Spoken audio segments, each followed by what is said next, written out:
everybody. Welcome to this episode of the Wrestling Archives podcast, formerly All the WrestleManians. I'm your co-host, Tim Hackman. And I'm your co-host, Rich Sigwald. Welcome. We got a great show for you today. We hope you caught our recent episodes talking to Invincible Vince Valor from Empire State Wrestling in Buffalo.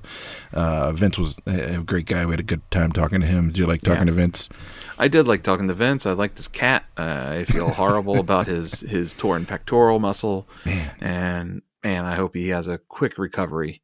I'm just like just talking about it makes my legs tingle a little bit, but then just the thought of like he can't work, and and then even after like the 3 months in the immobilizer, as they call it, and then he's got to be doing like physical therapy and stuff, and he's going to lose all that strength, and I just feel bad for him.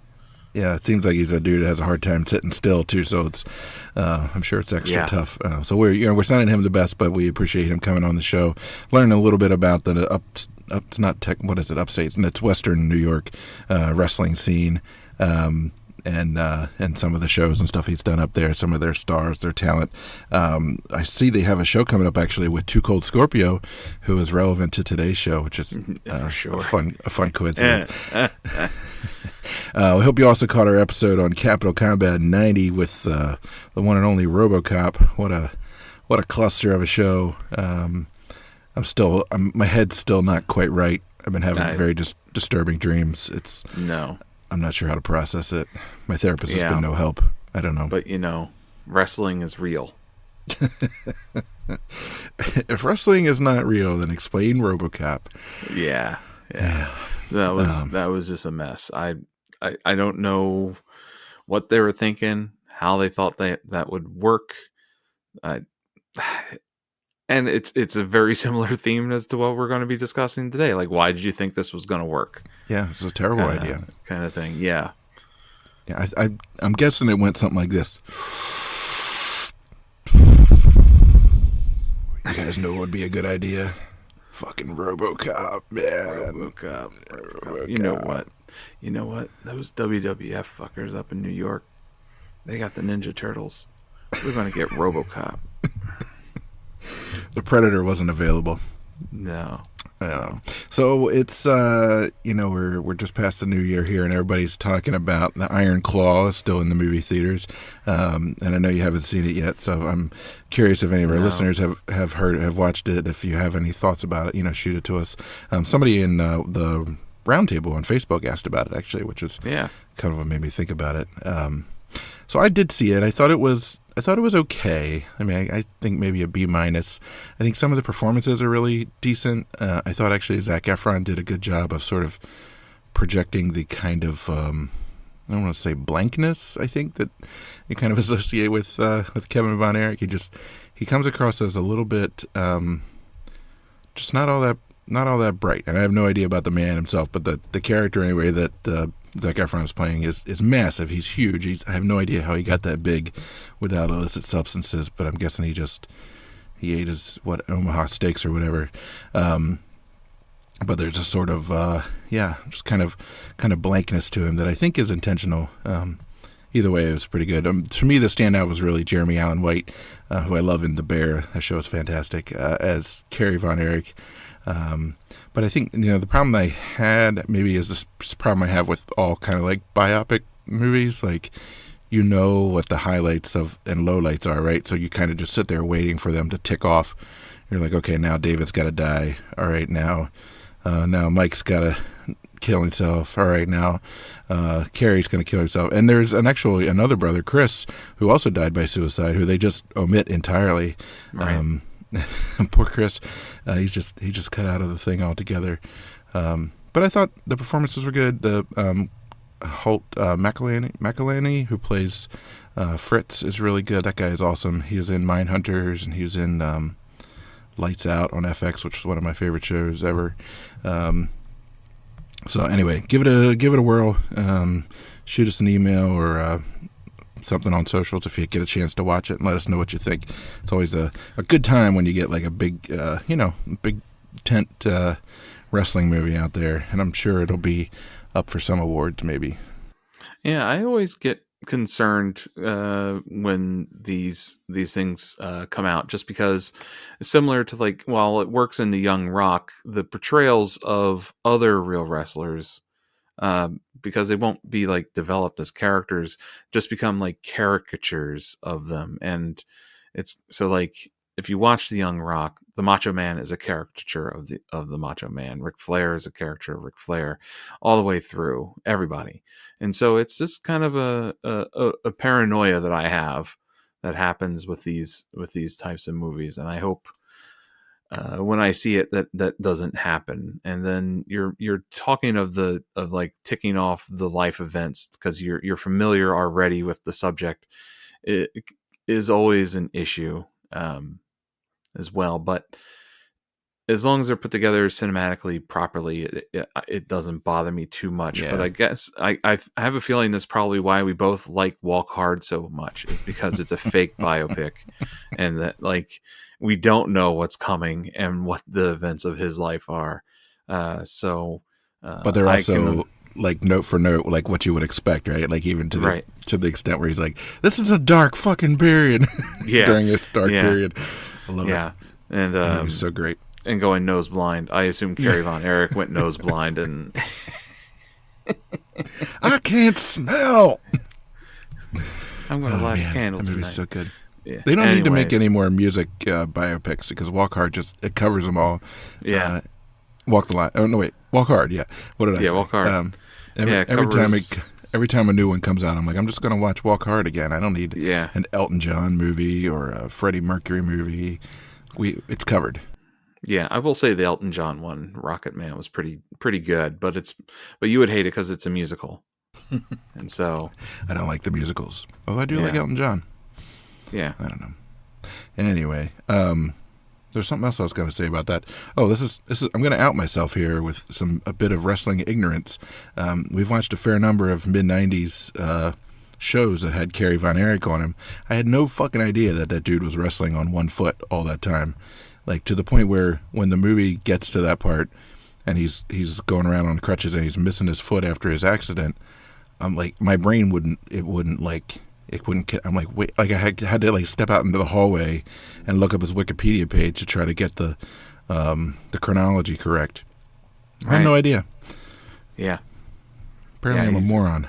He was, well, I mean, I don't think that's pure common knowledge out there, because I mean, if your only exposure to Kerry Von Erich was with the WWF, then you're definitely like missing like a massive chunk of his career. And honestly, that's just about all I've seen of him is the WWF stuff. I've seen a little bit of the WCCW, but I wouldn't consider myself knowledgeable about that whatsoever. I did just happen to already know that he had lost his foot at some point. The circumstances, I don't know, so I'll have to watch the movie. So don't spoil me. I won't. Well, and actually, so I did a little bit of reading. Apparently, he didn't really even tell most of the guys that he worked with. Roddy Piper apparently mentions it in his autobiography, and Bret Hart also mentioned it in his, which I had read, but I don't remember. But he even went so far as to like shower with his boots on. And he felt really, this is per Wikipedia, of course, but he felt very self-conscious about it and sort of ashamed about it, like his whole life after he lost it. And so he really went out of his way to make sure folks didn't know that it was missing, and that, didn't like see him as, handicapped or damaged in some way. So anyway, fascinating. So I learned something from the movie. That's always good when you learn something. Yeah.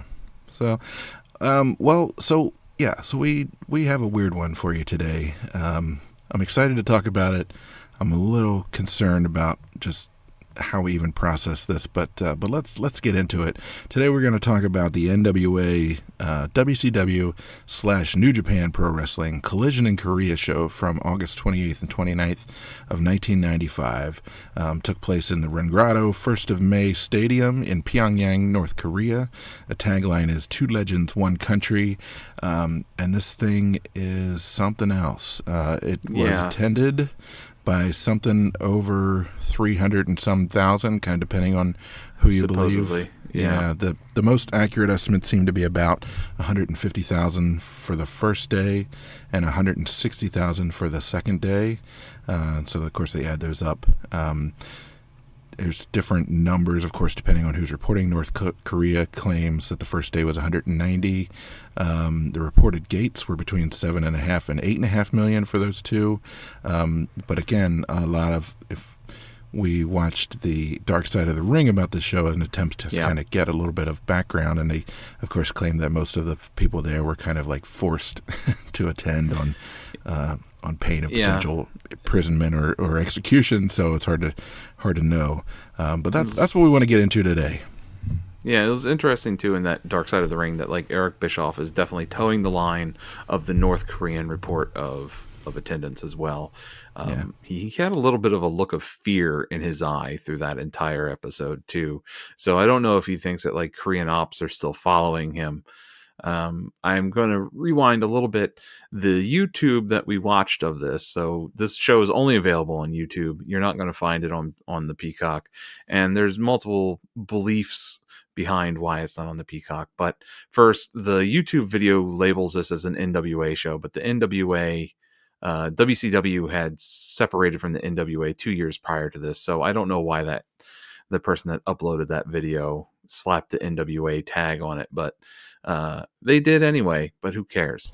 Because there's bigger fish to fry on this. Like, so there's belief that Peacock has never, WWE's never put this one up on the Peacock because it would break their storytelling of the fact that like the Silver Dome and WrestleMania was the biggest draw, and then the WrestleMania 32 dethroned that one in Arlington with 107 or 102,000, something like that, attendees.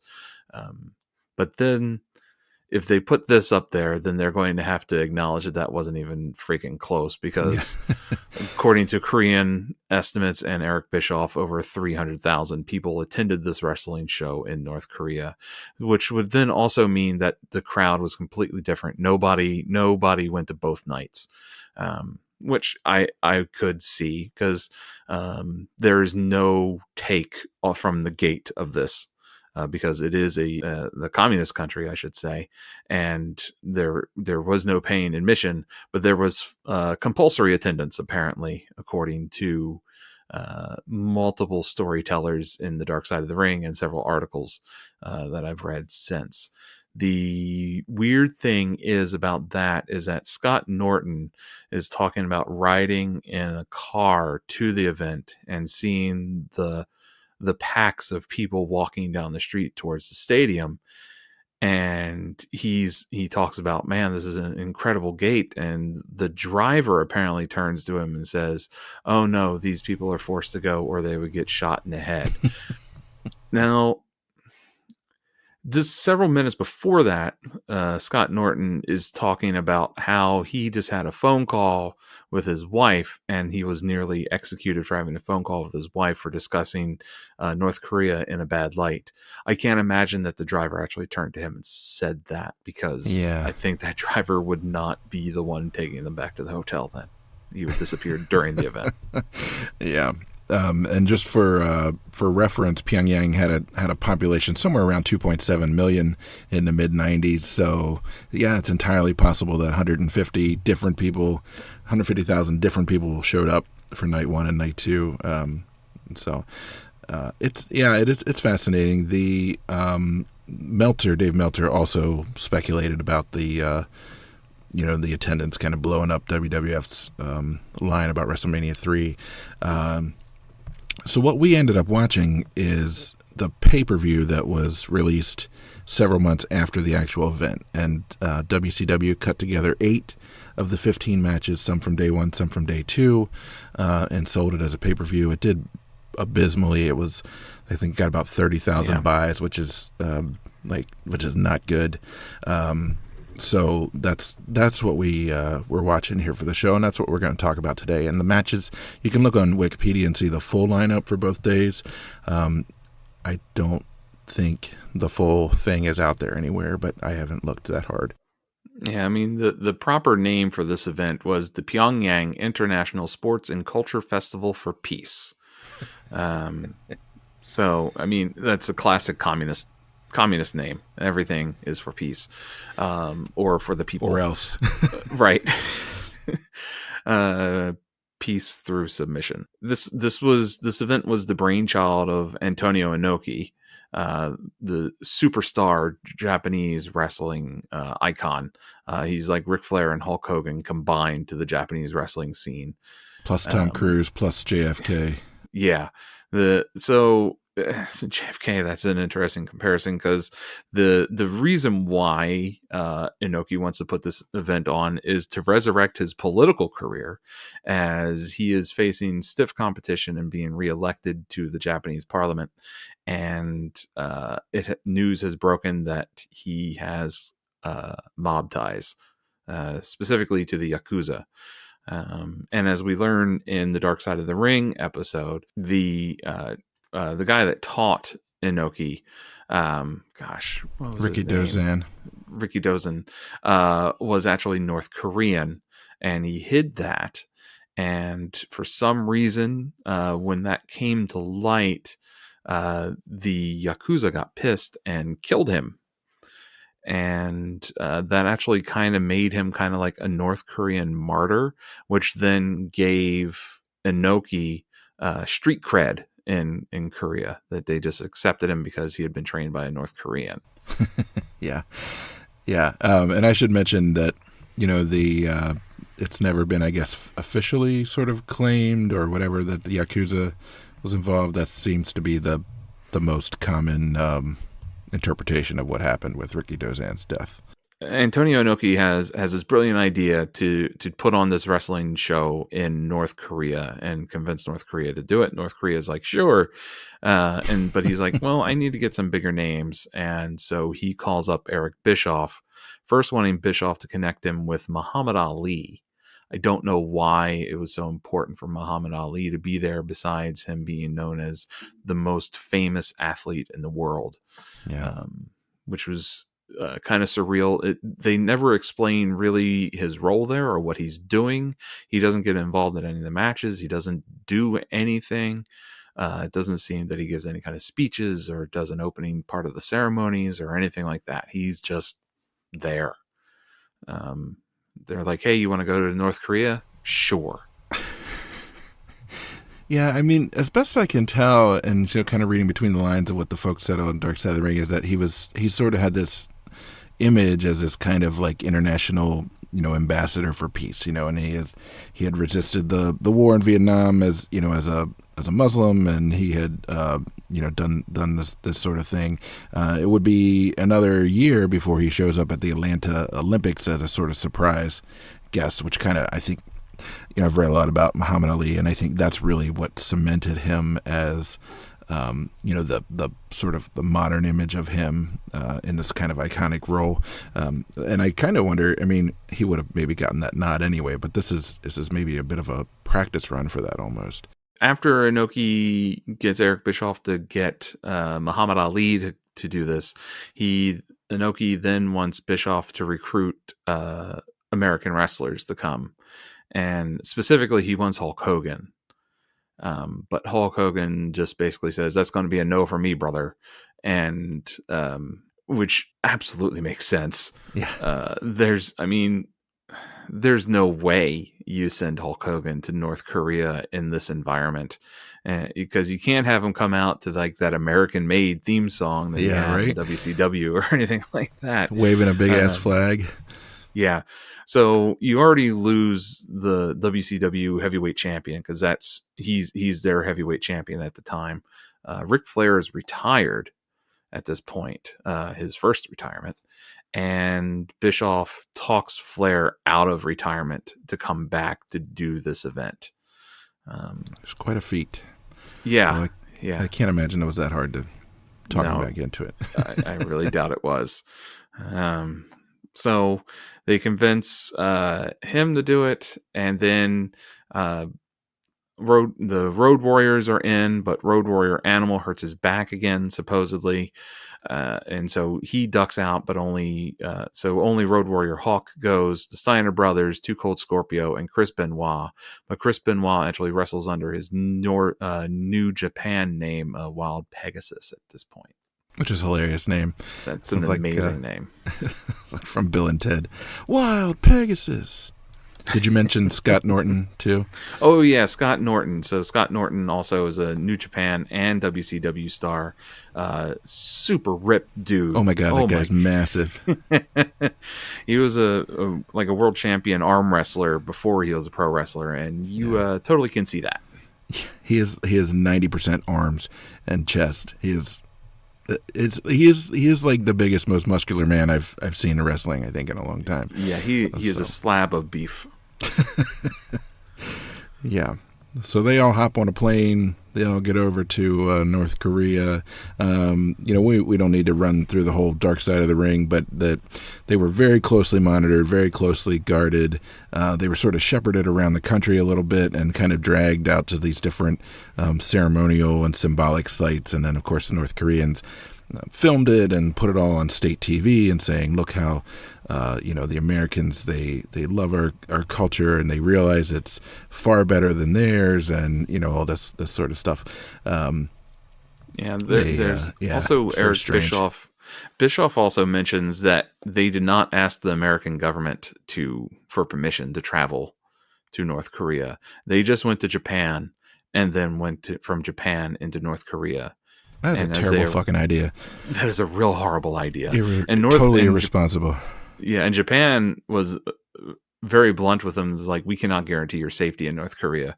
It's like, why are you going? Like, why are you doing this? But okay. Yeah. And apparently all the American wrestlers were just paid their normal booking rate. They weren't even like given like any kind of bonus pay or anything like that. Yeah. Bad decision. And apparently upon landing, the Koreans seized all their passports, all their technology, any kind of American technology, specifically like Discmans, all their CDs and all that stuff. Any kind of tech like that were taken, but apparently they did not take Ric Flair's Rolex, from what I've seen. Yeah, and any kind of American culture stuff, like the music and any magazines, reading material, and that kind of stuff. They didn't want that getting into the country. God knows the Koreans get a little taste of 94. Who would have? I don't know, Marky Mark and the Funky Bunch, and then it's all over. Communism falls. MC Hammer brings down everything. That's who we should have sent. Yeah. So yeah, no, it's fascinating. The context for this is fascinating. The general audacity of it is I don't know what the right word is. All inspiring and in its stupidity, honestly. And when you watch the Dark Side, Bischoff comes off as sort of an insufferable douchebag, which I think he probably is. And I think his first and foremost in his mind was like, oh, this is something that Vince would never be able to do. We're going to do it, and I'm going to shove it in Vince's face. I think that's 99% of what drove him over there. And then probably also he's like, well, Antonio Inoki's a cool guy too. None of these matches are special except for the Ric Flair versus Antonio Inoki. This was the first time they had ever wrestled each other. But none of the other stuff, all the people that compete against each other have histories with each other and stuff like that. There's nothing unique about this show. It's a very odd show to watch, especially as an American wrestling fan, because you're used to heel and face and crowd reactions and stuff. And the North Korean fans, or attendees, I should say, have never seen professional wrestling before. There is no professional wrestling in North Korea, which is horrible. That you never want to go there because of that alone. But so they don't know what the hell they're watching. Yeah. They don't know why there's all these acrobatics. They don't understand why these people are hitting each other. They don't understand the rules. They don't know them. And it's it's so surreal to just like watch this show and like see incredible wrestling moves, and these are pretty good matches, honestly. Yeah, they're decent. Yeah. And there's no crowd reaction. And at one point during one match, we'll get to it, a wrestler starts yelling at the crowd. Yeah. So it's very surreal to have a completely silent crowd, especially if you imagine how many people, 50,000 more people, 60,000 more people than at WrestleMania 3, and not a damn sound. So anyway, all right, let's get into it. Our announcers for this one are Mike Tenay and Eric Bischoff, with Kazuo Ishikawa, a.k.a. Kazuo Ono, who was like the evil Japanese heel manager in WCW, if you remember. Sonny Ono. Sonny Ono, yeah. It's very clear that the commentary is recorded afterwards and it's just looped over the footage. So it's not, I will say it's not apparent at first, but as it goes on, the announcers start talking about things that are going to happen after the show, or, after this, Ric Flair did that. And then you're like, oh, okay, we're watching sort of retro commentary, which is fine. It's not a big deal, but just something to be aware of if you're watching it. Yeah, so like this was not broadcast live anywhere. This was prepackaged, bundled up, and sent back to the United States. I'm impressed that they got the footage back to the United States, honestly. Yeah. I don't know how they managed, but we got it. And so the first match that we see on the, again, this is pulled from YouTube, is from day 2. It's match number 4. It's Wild Pegasus, a.k.a. Chris Benoit, versus Flying Scorpio, a.k.a. Too Cold Scorpio. So, two pretty big WCW stars at the time. And I think, they clearly put this up front on the pay-per-view to kind of loop people in, and because it's way out of place in terms of the order of the matches. But Benoit is especially, I mean, both these guys actually are really specimens, and really, they put on a pretty good match. Yeah, they're incredibly talented dudes, and I just wonder if this is before or after Chris Benoit convinced Too Cold Scorpio not to kill Road Warrior Hawk. Scorpio tells some crazy stories on the dark side about how he stole some metal chopsticks from the restaurant and sharpened them into a shiv because he was totally gonna shank Road Warrior Hawk because he called him the N-word and they had gotten into it. You should watch it for that story alone.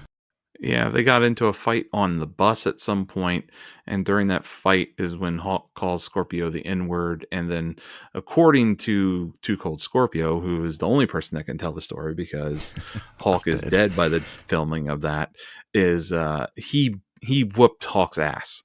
And then later on in the trip, Scorpio tries to bury the hatchet until at least they get back to Japan, because he knows that committing murder in North Korea is going to be worse than committing murder in Japan. So true. That's basically how he put it. So Hulk just like steps away from him and then punches him as hard as possible across the face. And Scorpio's like, "That's all you got?"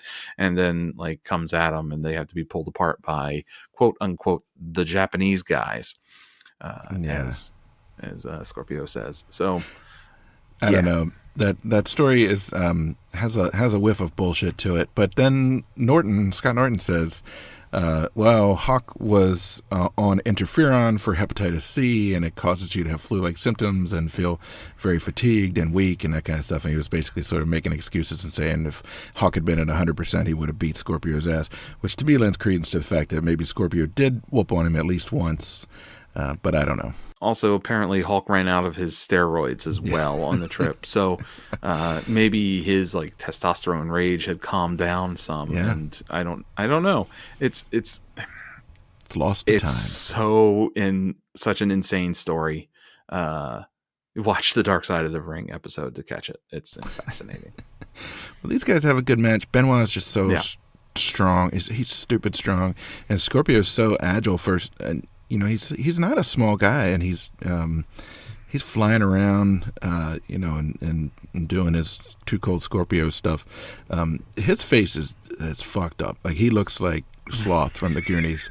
Like he seems like a fun guy. Like, he seems like he'd be a cool guy to hang with and stuff.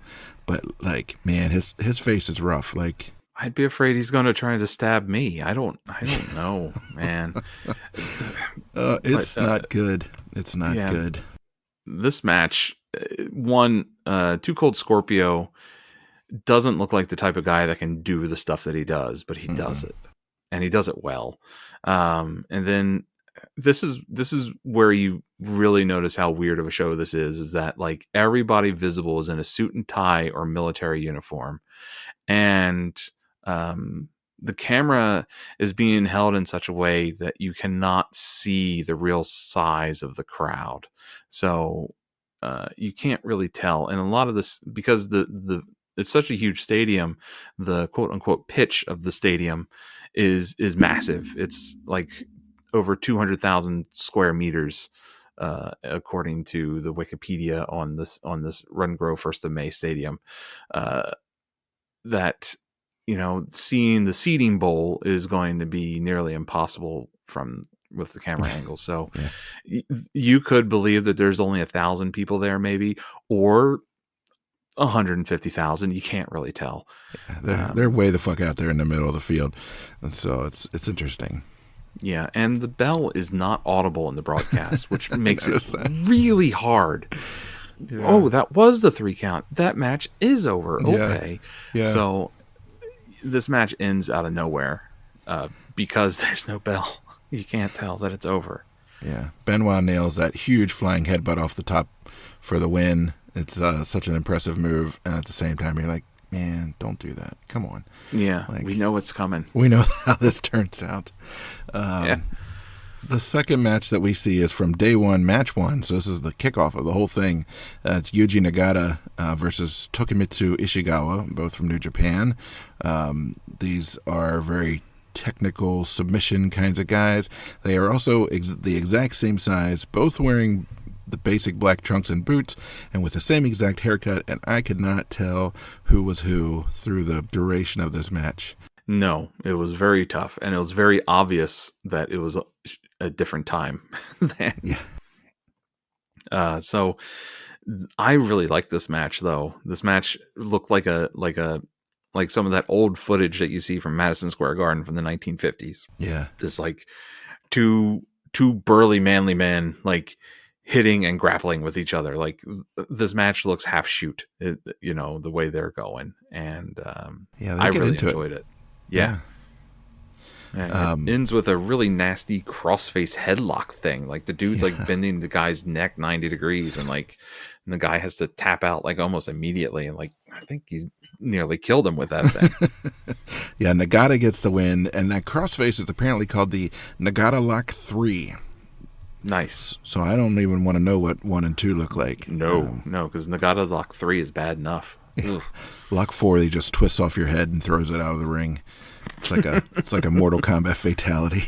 Yeah, your spine forward, behind it. Back, down A, and he just rips it right off. Yeah, fun match.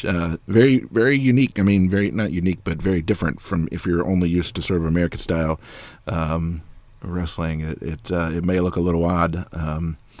So there's some footage then of kind of cultural festival, I guess, that they did to sort of show off in North Korea, and they have all this like music and traditional garb, and I mean, it looks like they went all out. It looked like the freaking Olympic opening ceremonies there, and like hundreds of people, musicians and dancers, and people waving flags, and like people holding up cards and the stands. Yeah.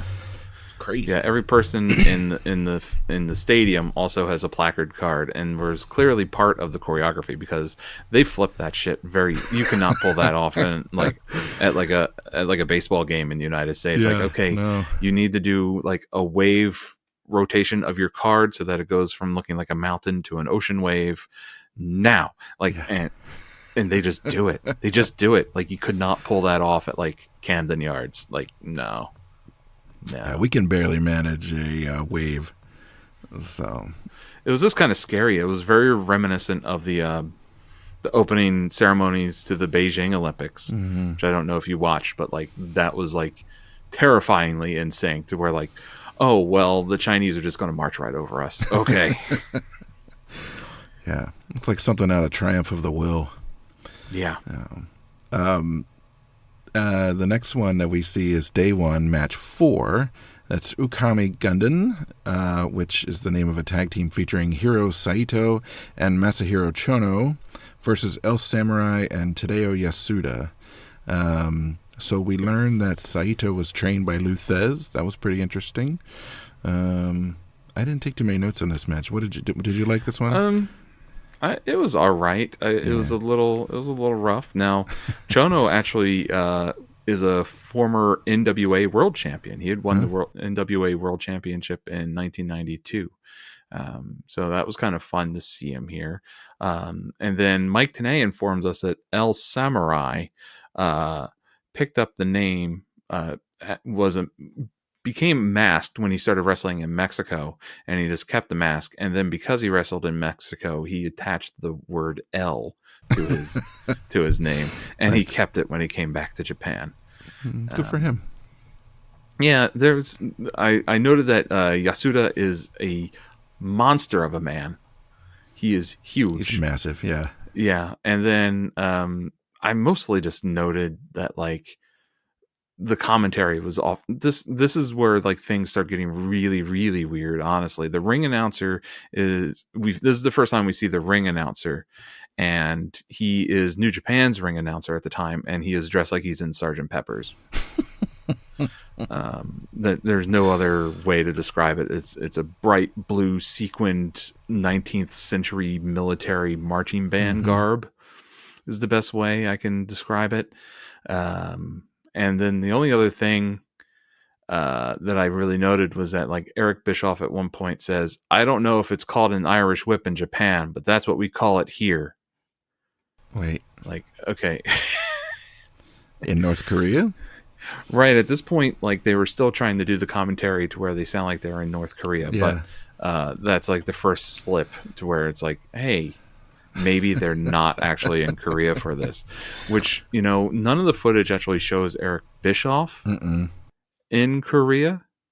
Like they show like Ric Flair and Scott Norton going to these sites and stuff like that, but you never see Eric Bischoff with them. Yeah, so did he actually go?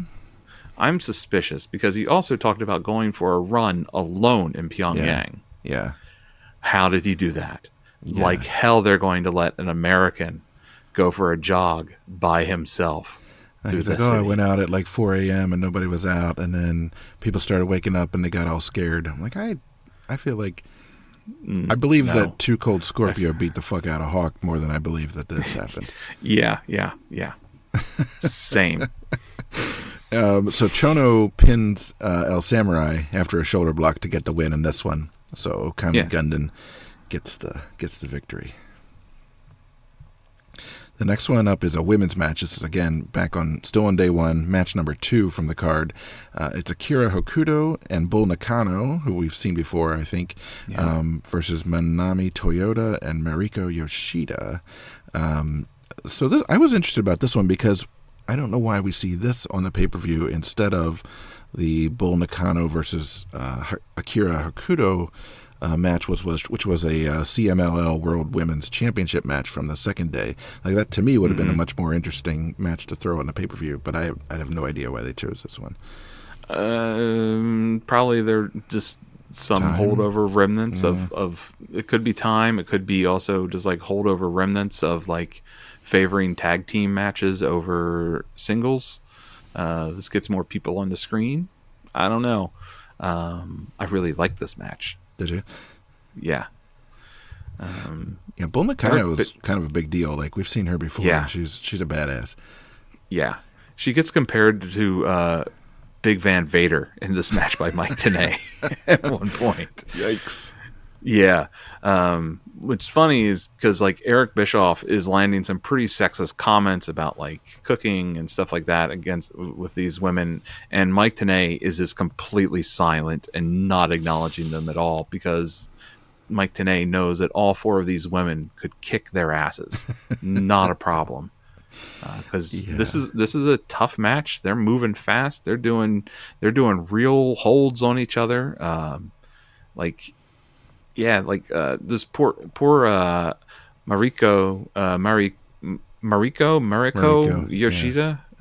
She gets put in so many different stretches and holds by both Bull Nakano and Akira Hakuto that I can't imagine that she was able to walk after this Yeah. match. Like, just they were doing everything you can imagine to her. The win comes when Nakano pins Yoshida after a big leg drop, like sort of a diving leg drop thing. Yeah, the Bobby Eaton special, as I put in Yeah. my notes, like Yeah. the I guess the The Alabama Alabama leg Jam. drop or whatever. Yeah, Yeah. just brutal. This was a brutal match. At one point, Bull Nakano does this nasty power bomb on Manami Toyota that, like, I think Toyota's like knees actually hit her in the face because she gets folded so hard on the Yikes. mat. Like, oh man, Bull Nakano was not messing around in this match. We need to look up some more of her matches on YouTube, maybe, and Yeah. see. This match looked a lot like Midnight Express versus Rock and Roll Express. There was lots of double drop kicks. There was the Bobby Eaton leg drop from the top rope. Like, I don't know if they were watching that before this match or what, but like, it looked a whole lot like a Rock and Roll Express versus Yeah. Midnight Express match.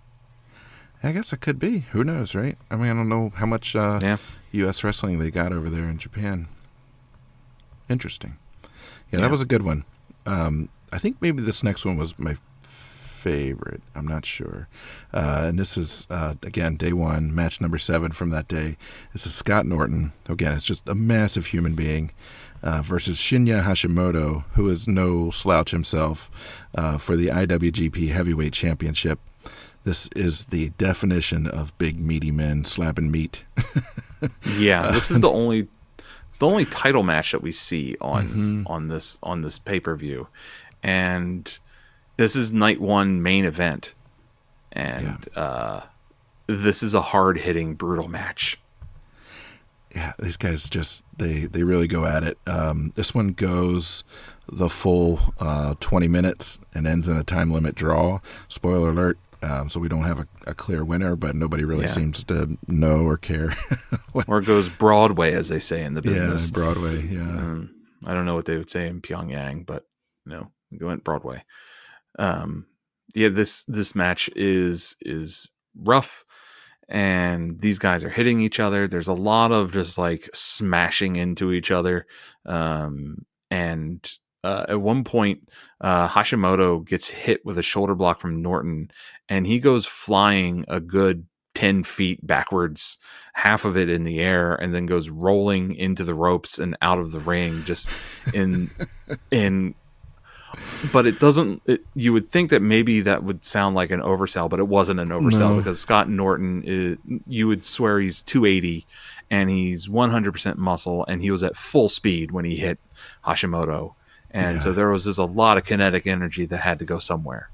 Yeah, it's like 20 minutes of car crashes. Honestly, I would recommend it if you like that sort of thing.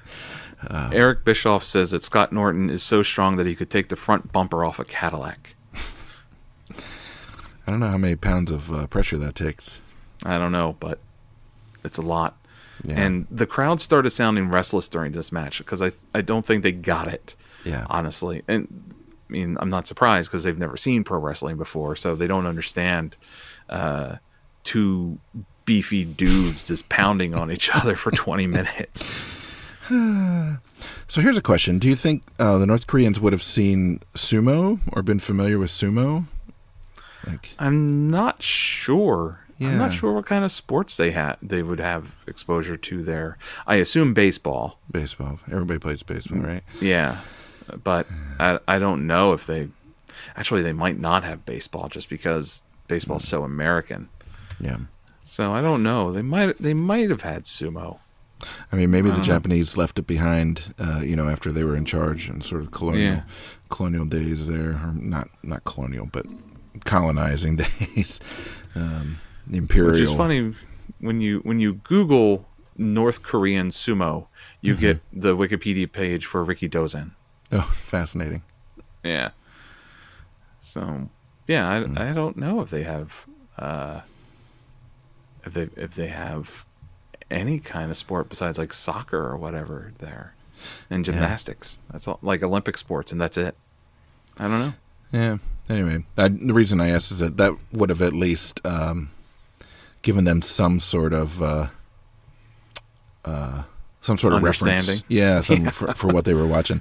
And there's a match later on who actually features. Is it which one is it? Yeah, the next match actually features a guy who is an ex sumo wrestler who actually kind of uses some sumo type moves in the course of the match. I thought was kind of interesting. Yeah. Anyway, we get more. Go ahead. No, we get more choreography and pageantry footage at this point. And then also I think we get like footage of the wrestlers out in the countryside or something. But honestly, it was just like, I can't. This is stop shoving North Korea down my throat. Like, I really want to go to North Korea now that I watch this. Oh, look, there's Ric Flair at a temple. Oh. Do you think they're still you think they're still showing this footage over there? It's like part of state TV. They're like, look, remember when these wrestlers came and had such a fabulous time in the 90s? Yes. Remember when we almost shot that guy because he called his wife? Scott Norton still sounds scared, honestly. Like on that, he does. Like they're going to come find him. Yeah, when he's talking about that whole experience, he still sounds really unnerved. Like, he talks about how the best part of it for him was watching Inoki and Flair, which he says was the greatest match in the history of our sport. And he's still in awe at getting to meet Muhammad Ali and just talk to him and watch him just be Muhammad Ali. But the rest of it, he sounds like still terrified, which made me feel bad. Poor dude. I hope he got some therapy. Yeah, he needs help. All right. So we move on to day 2, match 6. This is the next one on the pay-per-view. This is Road Warrior Hawk versus Tadeo Yasuda. And again, Animal was supposed to be there. This was supposed to be a tag match. He was injured, so poor Hawk just ended up there. Bischoff says during this match and the one that follows that WCW is where the big boys play approximately 4,000 times. He just keeps saying it like a verbal tick, like he's got some kind of obsessive compulsive thing where he just has to keep saying it's where the big boys play. Rich, WCW is where the big boys play. I don't know if you know. Yeah, I don't know if you know that Cody Rhodes' dad was Dusty, and that WCW is where the big boys play. That is the slogan that like they're adopting around this time period. And then by the time Nitro hits, it's every 30 seconds. This WCW Nitro, here comes the Macho Man, where the big boys play. And it gets to the point to where when the NWO shows up, when the outsiders show up, not Scott Hall, but Kevin Nash actually drops the phrase. So Eric, you say this is where the big boys play here.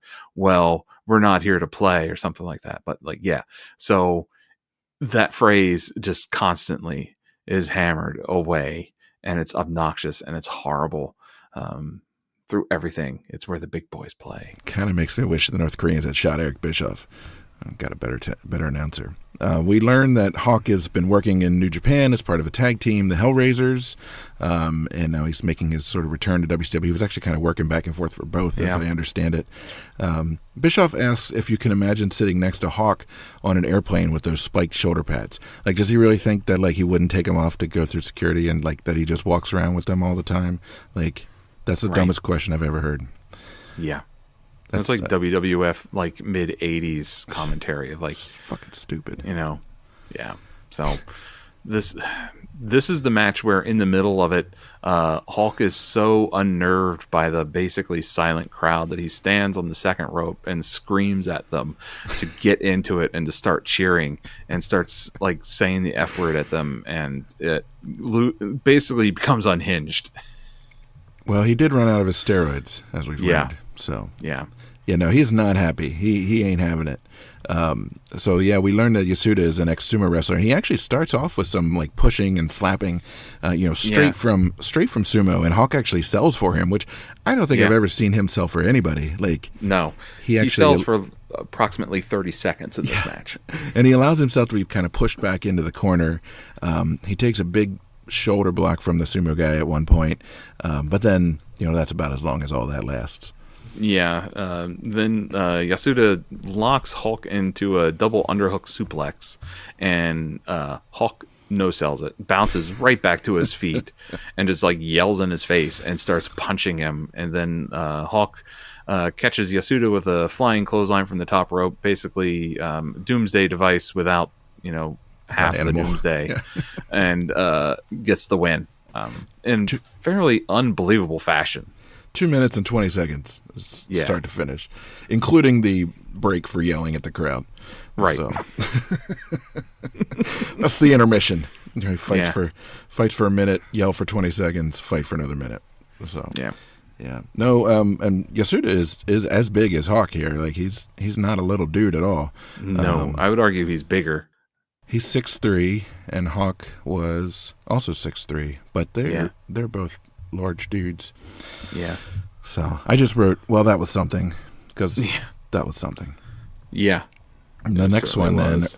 the next one we see is again from day 2, match 7. We're winding down here. It's the Steiner brothers on one side, and Hiroshi Hase and Kensuke Sasaki on the other side. And I wrote that, good God, if Bischoff says where the big boys play one more time, I'm going to snap. Hase has a magnificent porn stash. It is a thing of beauty, and I love it. I would argue that porn stash is where the big boys play. Jesus fucking Christ. Podcast over. They shake hands before the match, but it doesn't matter because the Steiners are just going to beat the piss out of you. That's basically what they do in this match. There's no real substance to this match. At one point, Scott Steiner presses Hase over his head and throws him out of the ring like he's a bag of ice from 7-Eleven, and he throws him into like some of the New Japan wrestlers, which were kind of just like standing around the outside of the ring for no reason. I don't understand why they're all out there. I don't know if like they're not. They couldn't hide in the back like the North Koreans insisted that once you go out to the ring you got to stay out there or something. But maybe, and they're in matching jumpsuits as well. Well, they're not standing out there like in AEW to like waiting to catch the guy. They're just hanging out, like, and then all of a sudden Scott Steiner's throwing people on top of him. Like, I wrote down that Scott is stupid strong and almost immediately starts trying to kill people. So that seems to be his goal. Yeah, they're blowing off some steam from the security or something. Seriously. I thought it was interesting that they are conspicuously absent from the documentary. Yeah.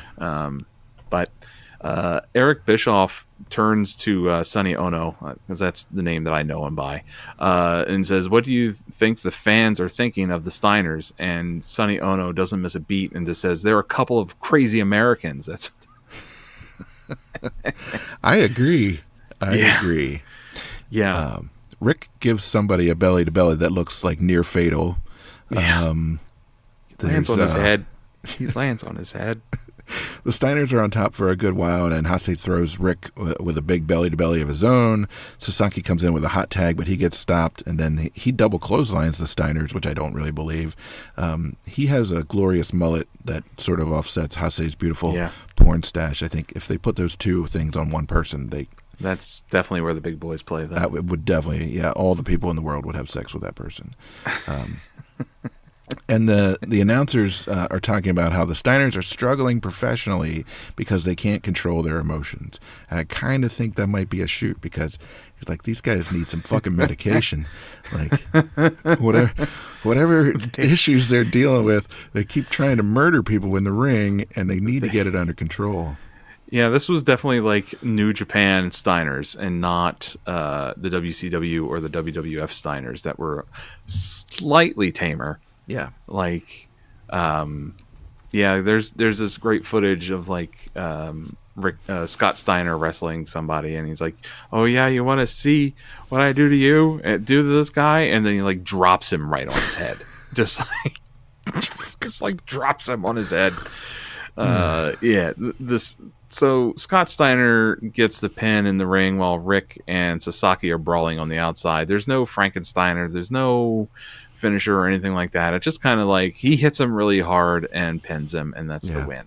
That is the worst camera cutaway I've ever seen. Actually, Scott has Hase up for the pile driver, and he's like just about to deliver it, and the camera cuts to Rick fighting Sasaki on the floor. Like it cuts away at like the money shot, or like you're waiting for the big boys to play, and you drop them in the pile driver, and now all of a sudden we're down to these guys on the floor. It's total bullshit. I hope that cameraman was executed immediately by the North Korean government. I hope his family is still in prison because that was terrible. Maybe either Scott, while doing it, yelled, "I hate North Korea," or maybe North Korea has some sort of concussion protocols where you can't even see a concussion happen. I'm sure that's because guarantee there's no way in hell that dude like did not suffer some sort of head injury from that. I think he yelled "Death to Kim Il Sung" when he had him up there. Oh yeah, that's it. He's done for. Yeah. That match was. I'm going to file it under the hard to watch. It's not great. It's a bit of a mess. Yeah. The commentary is maybe the best part actually.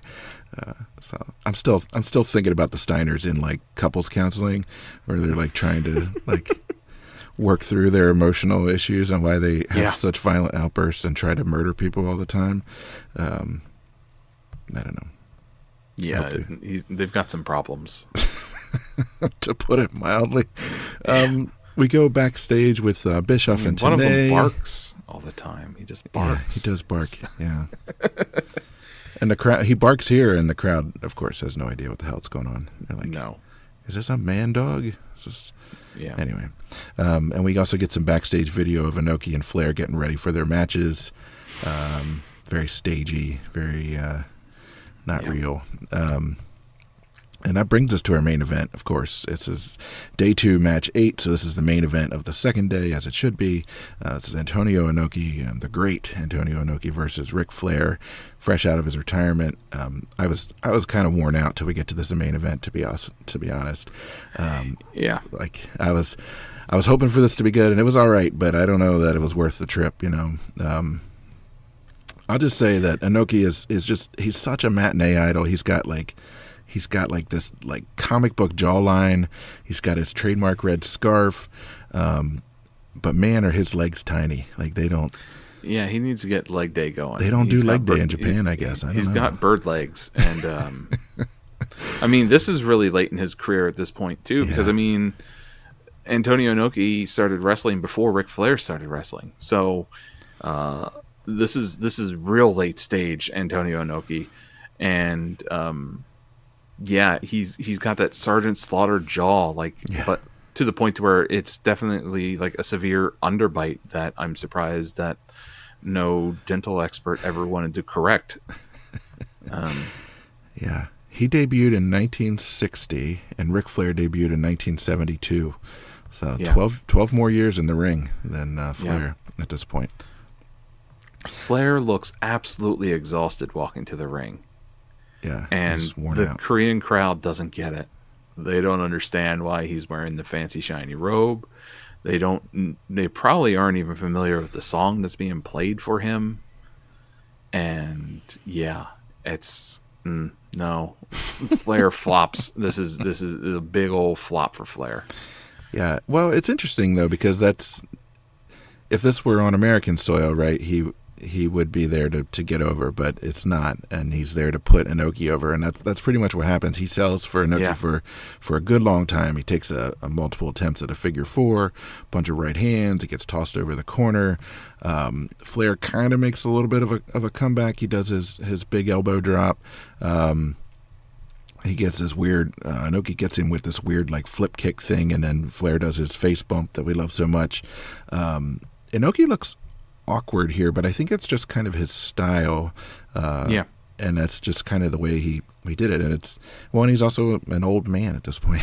But I always pictured Inoki being like really big and Ric Flair being kind of on the smaller side. But then when they're in the ring together, they're almost exactly the same size. Yeah. There's, Flair is doing his standard stuff. He's working the leg that go for the figure 4. Inoki impressively doesn't reverse the figure 4 or get a rope break. He muscles himself out of it, which is just really kind of an impressive looking feat that he does, and something that I think we only see like Hulk Hogan do, but Inoki still got it, in this match, I would say. And the crowd finally starts warming up to like what's going on. And I think it's just because they might have somewhat have heard of Antonio Inoki somehow. And they're starting to get into the event some. But, I think if this had happened in a savvy crowd, in front of a savvy crowd, they would have, because like Flair and Inoki do a great job of like standing off and like sizing each other up at the start to really, really build some tension and some heat between them. And the crowd just isn't getting it, because if that was happening in like Greensboro, the crowd would have, that stadium would have been melting down. But Inoki still does some impressive stuff. So like Flair goes for like a European like forearm uppercut on Inoki, and Inoki catches it and spins Flair around into a backslide. And Inoki, of course, does catching Flair on the top rope. He does that classic spot. Inoki reverses a body slam attempt into a hurricanrana. Like, holy shit, dude, you're old. And you're he's 6'3". Right. What are you doing? What are you doing? He's 2 inches taller than Flair, and he flips that thing around. Yeah, that was an impressive maneuver. And then Flair and Inoki get into this like exchanging strikes thing that just looks great. It looks like $1 million, and the crowd's still going, yeah, I don't know. It's like, this is intense. This is great. And come on, people, get with it. Yeah. And then Inoki lands his famous kick to the back of the head, and that's 1, 2, 3 on Ric Flair. Yep, that's the end. Like, and because you can't hear the bell, I actually kind of missed that the match had ended. I'm like, oh wait, oh shit. Yeah, I just wrote WTF. I'm like, what the hell was that? So Flair gets up and like is trying to get over to Inoki and looking in a kind of aggressive way, like he might do something dastardly. And Inoki is sort of standing off. And again, this is all for show, and it's completely lost on the crowd. But then he just shakes Inoki's hand, sort of sign of respect. They seal the deal there, and that's the end of the show. Fireworks. Cue the credits. Ship Bischoff back to the States, etc. etc. It's such great tension at the end, and it's just lost because the crowd isn't reacting to it. But there's you really legitimately don't know what Flair is about to do after he lost, and that tension is just meh. Yeah. The other thing is, the guys on the dark side of the ring talk about, watching the crowd kind of come alive a little bit during that match, and really, just sort of the force of the effort from both of the guys, kind of getting them to finally get into it in a limited way, at least. But because of the way the stadium's set up and the audio is so bad, you can't even really tell on the very well on the video that's what's happening. Like, it's kind of, it's not like you suddenly hear this like roaring crowd or anything. It's just like maybe a little more background noise than what you've been used to. Yeah. And so, oh man, well, what a show. We're glad those guys got home safely. It sounds like it was touch and go at multiple points. Here's a lesson, folks. Don't go to like communist like dictatorships to try to establish peace through wrestling. It doesn't work. Points for trying, but it's not good. It's dangerous. I mean, Eric Bischoff expected so much out of this event, so much attention, and I think only like a reporter from CNN went and a reporter from ABC News went, and the reporter from ABC News only went because she had been trying for years to get access to go into North Korea and saw that this was an opportunity to do so. And so like it garnered almost no attention. It's one of the lowest buy rates of a pay-per-view for WCW, probably because it didn't have any storyline build up or anything like that. Because at this time, people cared about that stuff. It's basically an exhibition, right? It's not. I wouldn't even call it like a super card. No. The only real super card match on this is the Antonio Inoki versus Ric Flair. Everything else is just like this is an exhibition. We've brought New Japan and WCW here to give you a sample of what pro wrestling is, and then here's an all-star match that you'll never see again. Thanks for coming. Have a great day. Yeah. So, do you have a favorite match from this one? I think the women's tag match is probably my Yeah, favorite. that was solid. I like Yeah. that one. I'm going to go with Scott Norton. Actually, yeah, I'm going to go with Scott Norton versus Shinya Hashimoto. Those guys just ramming into each other for 20 minutes. It's great. Yeah. I just wish it didn't go 20 minutes. Yeah. I think that's the detriment for me. Is like, this is a lot for 20 minutes. Yeah.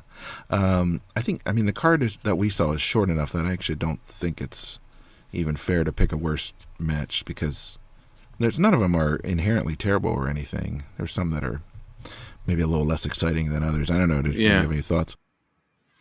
I mean, if I had to pick a worse one, I would maybe do the Steiners versus Hase and Sasaki, just because it never seemed to get off the ground. It was just the Steiners being like abusive to people. Yeah. But and it's still not even that bad. So I wouldn't complain if that came on my TV and I was watching wrestling. I wouldn't be like, oh, well, this is horrible, and turn it off. Just be like, oh, okay. The Steiners have mental issues. Let's move on. It's only 11 and a half minutes. You'll make it.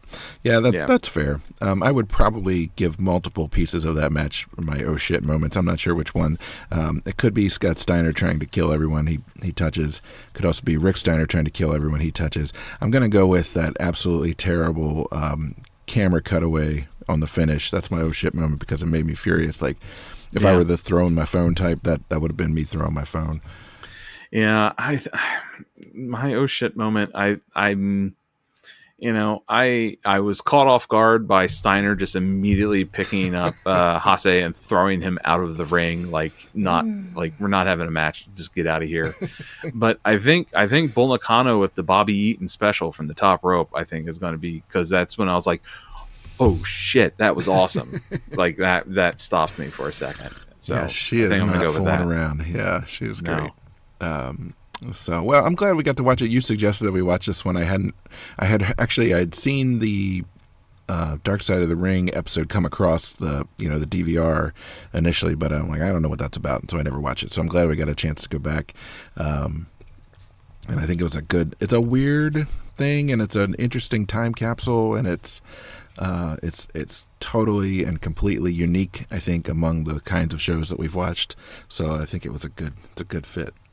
Yeah, I mean, it brought in elements of New Japan Pro Wrestling, which we have not watched yet on this show. It got into an era of WCW that we really haven't watched much of either.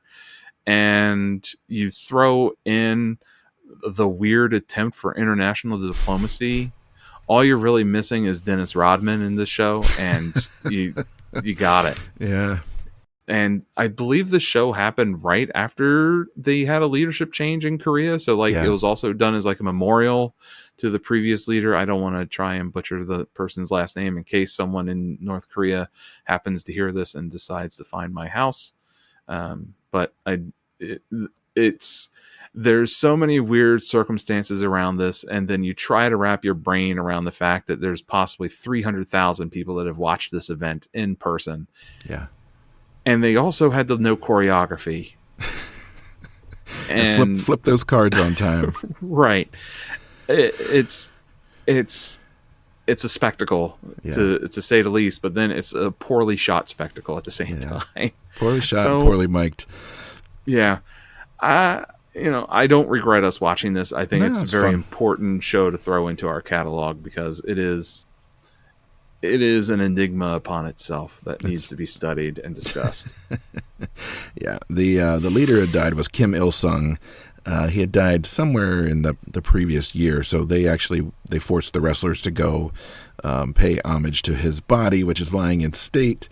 So it's been laying out there in the plaza for like going on a year at the time that they went to see it.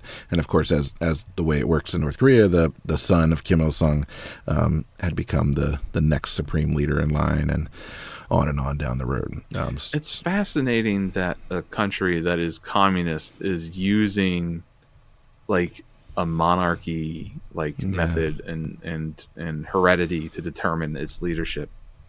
It's fascinating. All animals are equal, but some are more equal than others, right? Yeah. Two legs bad, 4 legs good. Hell yeah.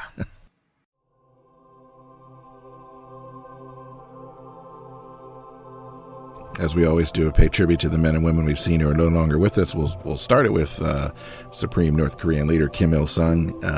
And it's our in memoriam section for the collision in Korea includes Antonio Inoki, Chris Benoit, Road Warrior Hawk, and Muhammad Ali, who's not shown in the pay-per-view, but he's in the audience, and we see him in the dark side of the ring, and he's a legend, obviously, so include him.